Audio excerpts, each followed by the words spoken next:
then we will just take any questions. There's one or two questions for some of our previous speakers, but we'll take one or two questions at the end and just wrap up then as close as possible to 11:30. So over to you, Joanne. Thanks for joining us, and we look forward to your presentation. Great, thanks. Can you see? Yeah. We can indeed, Joanne. Yeah, we can. Yeah. I'm just going to pop my video off this morning to go through it, but I'll pop back on at the end for questions if that's okay. No problem. Okay. So I'm going to go through Enterprise Ireland's climate action funding supports.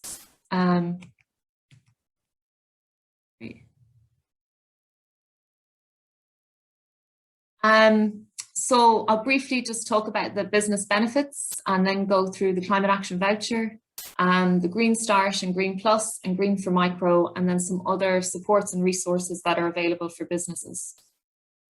So the business benefits are more clear than ever for going green. It includes opportunities to win new business by putting your company in a better position when it comes to going for public and private tenders. As well, credible sustainability reporting is becoming more and more important for customers and investors. Sustainability and innovation are interlinked, and exploring sustainability opportunities can lead to higher value-added products, services, and business models. And finally, efficiency in relation to energy use, water, and materials drives cost savings across businesses. So to start with, I'm going to talk about the Climate Action Voucher. So this is a new voucher, a grant that's available for project costs of up to €1,800 at a grant rate of 100% funding.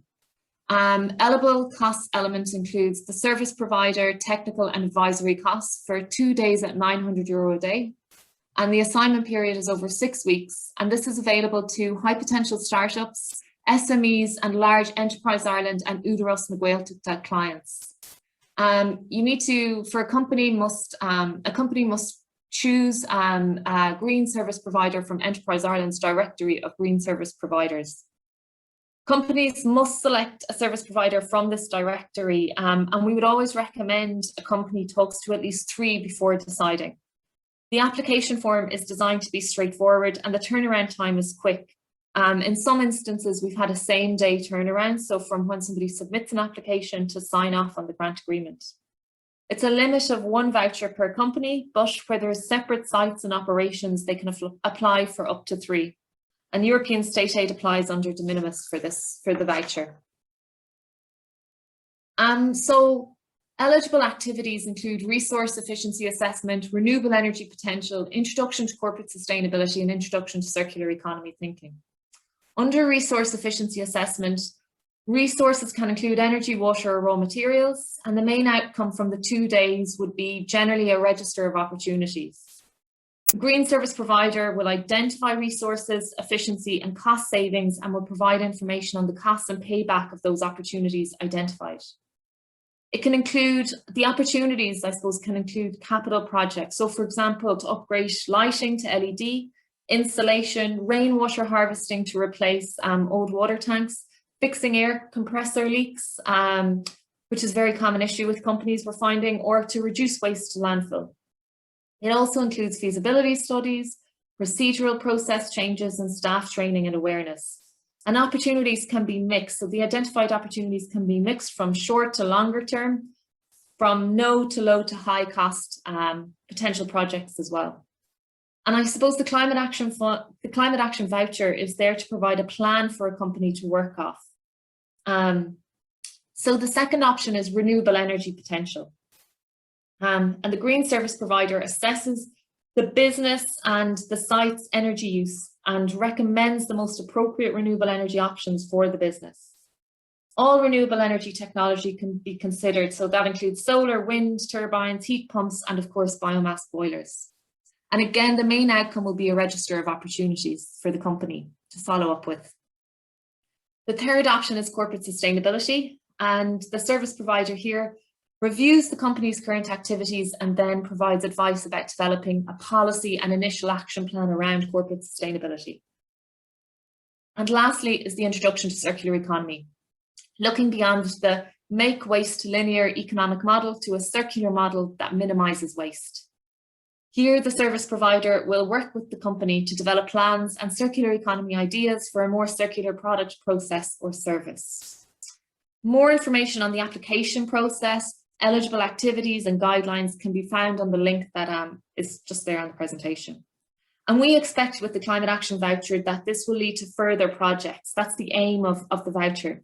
And the aim as well is to engage as many companies as we can with this, whether they're starting out on their sustainability journeys or have already started. Most applications received to date have been to carry out a resource efficiency assessment, and the focus has been on energy, but plenty of companies have a good handle on that. So I suppose there are other opportunities like renewable energy or CSR strategy that is available as well through the Climate Action Voucher. Next is Green Start. So Green Start allows for project costs of up to €6,300 at a grant rate of 80% funding. The eligible cost element is the service provider training and advisory costs for up to 7 days at €900 a day. And the assignment period is over 3 to 6 months. It's available to high potential startups, SMEs and large client companies of Enterprise Ireland, local enterprise offices, Údarás na Gaeltacht and IDA client companies. And again, the Enterprise Ireland directory of service providers is used, but in this case it's optional. So companies may select a service provider not part of our green directory in some instances that might have specific overseas expertise. De minimis applies again, and the companies can apply for up to 3 green starts once the follow-up project is a step up and each green start covers a different area. So I suppose Green Start allows for basic environmental energy, carbon, waste management system development. It assists with the preparation of these basic management systems to measure, manage and report based on plan, do, check, act philosophies. And it allows the service provider to put forward suggestions on the format and frequency of reporting following that.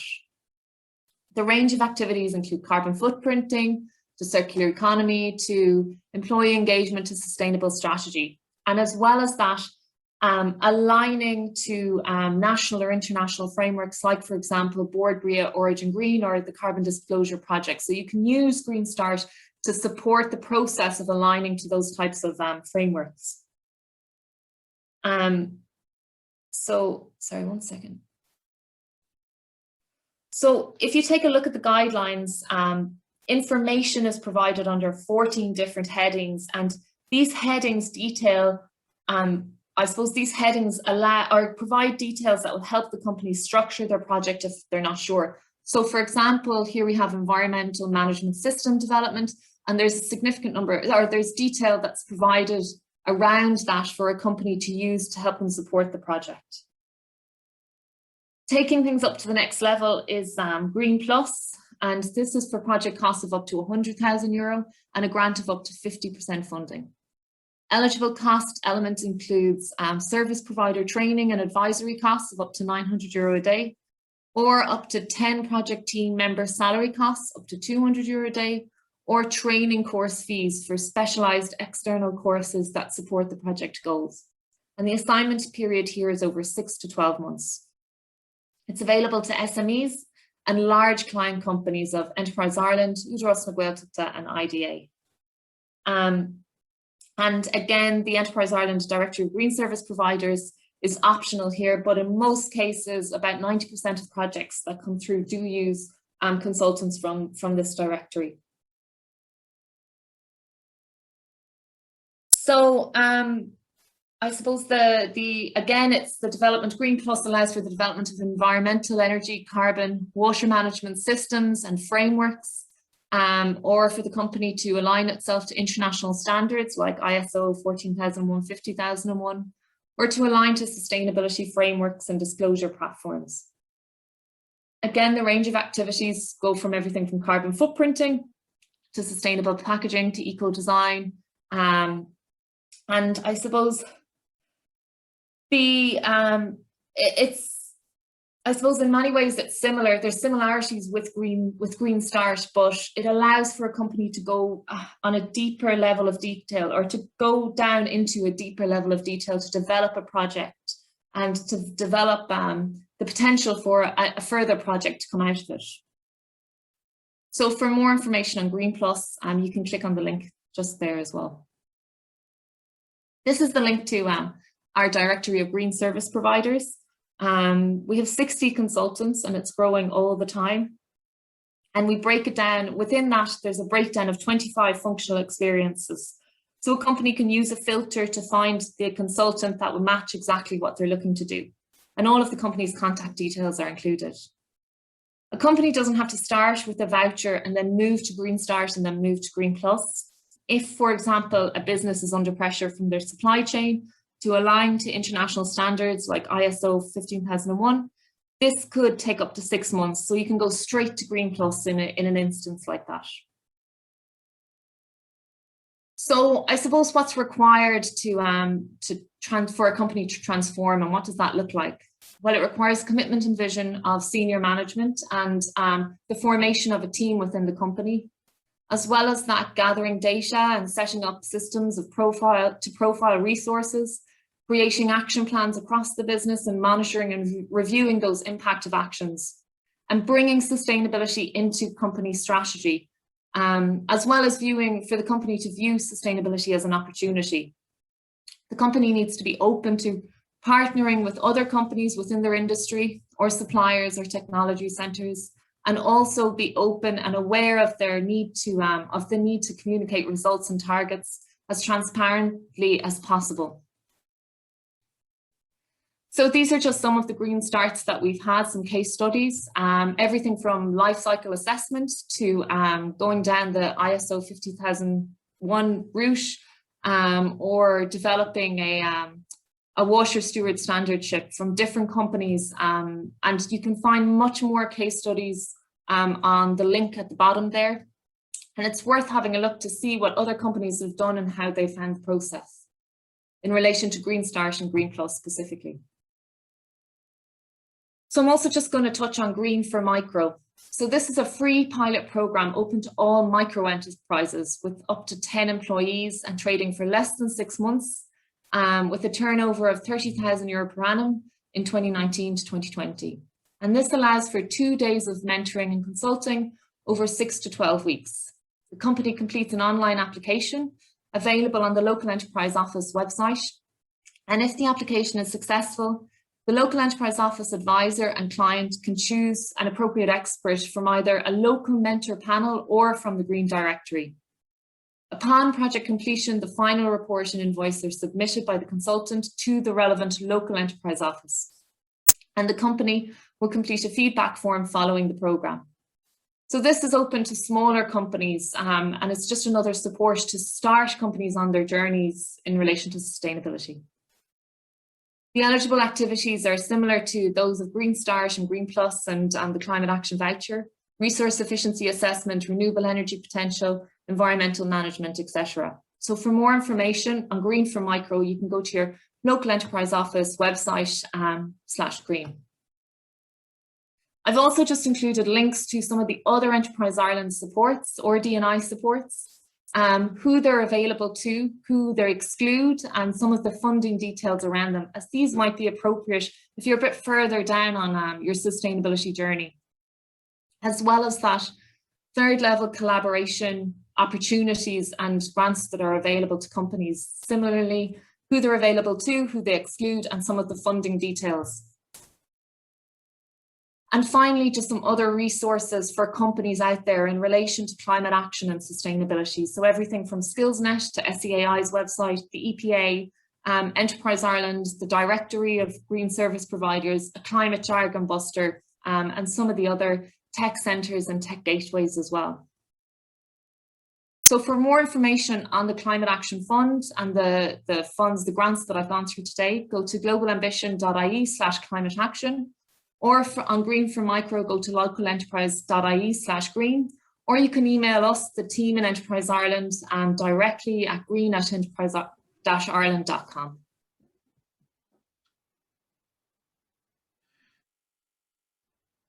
That's it. Okay, thanks very much. The last thing, sorry, just the last thing to mention is yes, indeed, Joanne. Also a webinar series that we're having at the moment. You'll notice that one is happening actually today. There's one for the food and beverage sector that we've had, one for manufacturing, and one coming up for ICT services. All of these will be available on the globalambition.ie/climate-action website, and they cover the funds that are available, or the Climate Action Fund, grants that are available, and yeah, the webinar recordings are available, so you can check those out. Okay, that's great, Joanne, and thanks very much for your presentation. It just shows you that there is quite a lot of support available out there for companies or enterprises that would like to embark upon this sustainability journey. If I could ask maybe Noel and just any of our participants that have remained with us to maybe turn on your cameras. And there aren't that many questions, but just one maybe for you, Joanne. In terms of the SSRH, would you see the potential for businesses that are considering embarking upon the SSRH journey, that they could avail potentially of one of the voucher schemes which you have identified there to carry out feasibility studies around their installation? I'm just trying to link what you're doing and the SSRH. So is there an opportunity there? Yeah, I mean, I think so. So something like the Climate Action Fund you can use to look at developing renewable energy specifically, and it can also be used for feasibility studies. So it's an option to engage with maybe a consultant who has expertise in the SSRH area, and to start to develop that. You know, you might have lots of other, I suppose, you might have other areas covered, and you might want to focus on this specifically, and you can use the Climate Action Fund for something like that for sure. Yeah. Okay, that's very good. Okay, I don't see any questions in, Joanne, specifically for you, so I think you've got off lightly from the point of view of questions. So, but again, thanks very much for your attendance this morning. I just had one question there from Noel. I answered it live, but answered it in the Noel, it was a question on the rates in terms of the WFQA from Will. Do you want to just comment on that? Is once it's one size fits all for all WFQA fees, or are there different fees of different size businesses? So yeah, we've two scales basically for depending on the size of the business. There are some small operations, maybe 1 or 2 employees, and then there are obviously, you know, we've some people that are providing small amounts of firewood, and then we've some people that are providing, you know, 30,000-40,000 tons of wood chip. So we have a 2 fees on that, and you can contact depending on the size the person is at, really. And the best thing to do is to contact you for further information and to discuss it further. Yes. Okay. We had a couple of questions there about the Catestone report and when will it be available. So just the report will be published in the next few weeks. EPA, as Micheál has said, have approved in principle the categorization of boilers up to 1 megawatt as minor emissions points. What we are doing at the moment is the 5 SSRH projects that are awaiting on the payment cycle or awaiting on payments are currently have made their submissions to the EPA on a paper-based system, and they will hopefully be approved. And any feedback that comes as a result of those approval processes will be incorporated into the final report, and the final report will then be released and published at that stage. But if anyone has any questions specifically on the Catestone report, or indeed about the licensed sites, feel free to get in touch with myself, or indeed I can then put you in touch with Micheál, and we can give you whatever information you require. I suppose I don't see any other questions. Ray, have you any concluding remarks to make maybe? I just see you're on screen there before we finish up, as we're at 11:28 and we hope to finish by 11:30, but just you've obviously heard from Micheál, you've heard from Noel and Joanne, so would you have any concluding remarks just to close up for us? I don't think anything major, Sean, but just to say thank you. I think the whole thing is hung together very nicely. You know, even the link there to Joanne's, the compatibility there between both. So yeah, great. And just to say again to anybody who's on the call, if you have any questions, come back to us directly at SEI, and we'll work with you. Okay. So just to conclude, there are a couple of minor pieces of housekeeping. The first thing is that this is our last webinar. We're taking a break for July and August because people are on annual leave, and it's the summertime, and people are out and about and probably don't want to be sitting listening to webinars. We're enjoying hopefully the fine weather which we're going to get over the next 2 months. So we will be taking a break for July and August, and we'll be returning with webinar number 25 in September, early September. But if there is anyone online with us today, participating today, that would like to present in the autumn on one of our webinars, please get in touch with us and we can incorporate you into the schedule and just discuss what potential presentation you could give. The other piece of business or housekeeping is that the recording of this webinar will be available on our website, and we could also make, subject to approval of the attendees, make some of the presentations available as well, because there's quite a few links in Joanne's presentation there which might be very beneficial from a business point of view. And I suppose just to finally thank all our speakers, I'd like to thank William Walsh, Paddy Phelan. I'd like to thank Ray for taking time out to prepare and to attend today.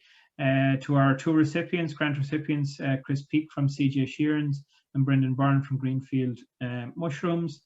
Thank Noel for his presentation. Also thank to Micheál Fogarty, and thanks to Joanne Sheehan from Enterprise Ireland. And indeed, thank you all for joining us this morning.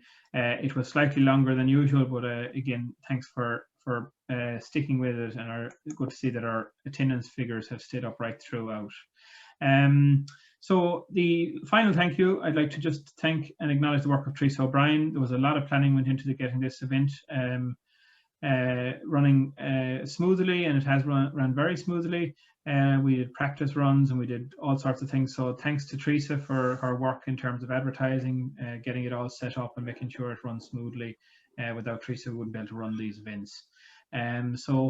Without further ado, we will conclude. I wish you all a nice summer, and thank you again for joining, and we hope that you can join us on the next occasion. See you everyone. Bye bye.